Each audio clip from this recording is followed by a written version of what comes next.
सबको माफ करते हुए, तो सबसे माफी मांगते हुए हो जाओ। सबको माफ करते हुए, सबसे माफी मांगते हुए, कुछ इसी तरह से एक बहन अपने भाई को जब विदाई दे रही थी, भाई एम्स की तरफ जा रहा है और जाने से पहले जब परिवार ने उससे माफी मांगते हुए ये बात कहता है तो परिवार के हर एक सदस्य की आंखों में आंसू आ जाते हैं।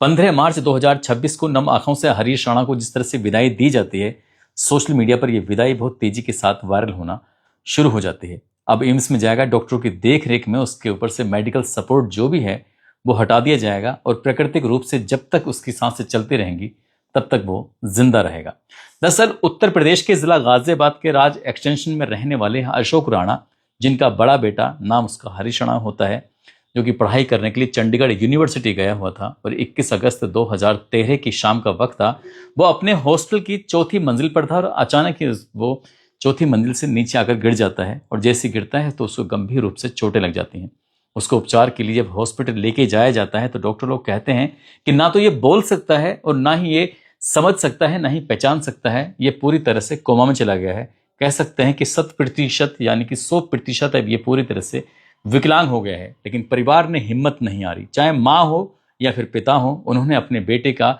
हर संभव हर जगह इलाज कराया, उपचार कराया,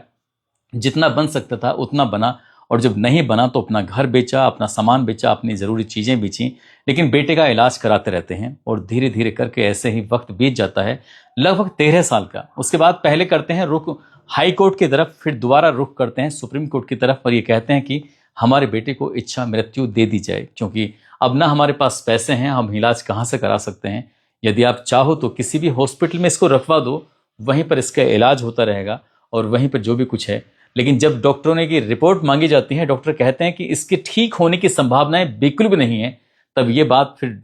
सुप्रीम कोर्ट को भी माननी पड़ती है और पैसिव इच्छा मृत्यु की अनुमति दे दी जाती है। यानी कि उसके ऊपर जो मेडिकल सपोर्ट के जितने भी इक्विपमेंट लगे हुए हैं वो हटा दिए जाएंगे और प्राकृतिक रूप से वो जितना भी जिंदा रह सकता है उतना जिंदा रहेगा। जब माँ, बहन, भाई, परिवार के सदस्य जब उसको विदा कर रहे थे, विदा करने के दौरान जब उसके सर पर हाथ फेरा जा रहा था तो उसकी आंखें इधर से उधर डबडबाती हैं। जब कोई उसके पास आता है, बातचीत करता है, उन आंखों को देखकर